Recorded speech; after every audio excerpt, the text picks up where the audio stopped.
రాష్ట్ర వ్యాప్తంగా కుల సర్వే సక్రమైన మార్గంలో ఈ సర్వే జరుగుతుంది అనే దానికి ఈ సర్వే అంతా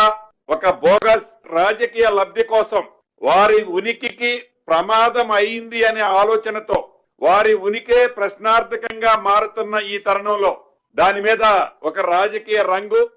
ప్రతిపక్షంలో ఉన్నాము కాబట్టి ఏదైనా విమర్శించవచ్చు, ఏది విమర్శించినా చెల్లుబాటు అవుతుంది అనే విధంగా దాన్ని కూడా తప్పు పడుతూ ఏదైతే ఈ సర్వే జరిగే ప్రాంతాల్లో దురుద్దేశపూరితంగా వాంటెడ్లీ ఈ సర్వే మీద అనేక ఆరోపణలు చేస్తూ ఈ సర్వే అయితే భవిష్యత్తులో మీకు రావాల్సిన స్కీమ్స్ మీకొచ్చే రాష్ట్ర ప్రభుత్వం నుంచి గాని కేంద్ర ప్రభుత్వం నుంచి గాని వచ్చే బెనిఫిట్స్ అన్ని మీరు మిస్ అవుతారు అని ఒక గ్లోబల్ ప్రచారాన్ని, అసత్య ప్రచారాన్ని ప్రజల్లోకి తీసుకుపోతున్నారు. ప్రజలంతా దీన్ని గమనించి రాష్ట్ర ప్రభుత్వానికి కానీ మన నాయకులు రాహుల్ గాంధీ గారు చెప్పినట్లు ఈ సర్వే వల్ల ఏ ఒక్కళ్ళకి ఏ రకమైన స్కీమ్కి ఇబ్బంది కలగదు. మీకొచ్చే స్కీములు, మీకేవైతే ఎలిజిబుల్ ఉన్న స్కీములు